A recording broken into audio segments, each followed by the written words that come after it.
Šodien forša vasaras diena, un esam Traiva objektā Sabilas ielā 13, kur piegādājam pēdējās 2 iekārtas no 30, un izskatās, ka mums ir sanācis ļoti labs projekts sadarbībā ar lielisku Traiva komandu, un iesim tālāk apskatīsimies, kā izskatās objekts un no ārpuses un iekšpuses. Ārā mēs piegādājām Traivam speciāli pasūtītās fasādes restas pēc speciāla krāstoņa. Un, kā redzam, rezultāts izskatās fantastiski. Viens no objekta dzīvokļiem ir 3 istabu dzīvoklis, un katrā istabā nepieciešama rekuperācijas iekārta.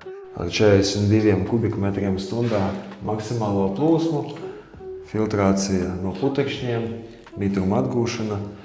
Skaidra lieta, ka lietošanas vērtībām tiek pievienot arī vadības pults. Te būs noslēdzošās iekārtas jauno dzīvokļu īpašniekiem svaigs gaiss mājās. Kristi, pastāsti par savu pieredzi, kā tev bija strādāt ar mums. Paldies, Grigorij. Bija, manuprāt, ļoti efektīvi. Bija jāatrod risinājums, to mēs arī izdarījām. Bija arī dažādi, challenge, kurus kopā ar jūsu komandu veiksmīgi atrisinājām. Paldies par darījumu un noslēdzošais dokuments, un, lai viss izdodas pabeigt labu objektu un iekārtas piegādās svaigu gaisu jaunajiem iedzīvotājiem. Paldies, prieks par sadarbību. Parakstīsim gala rēķinu. Paldies. Paldies, super. Uz turpmāko sadarbību.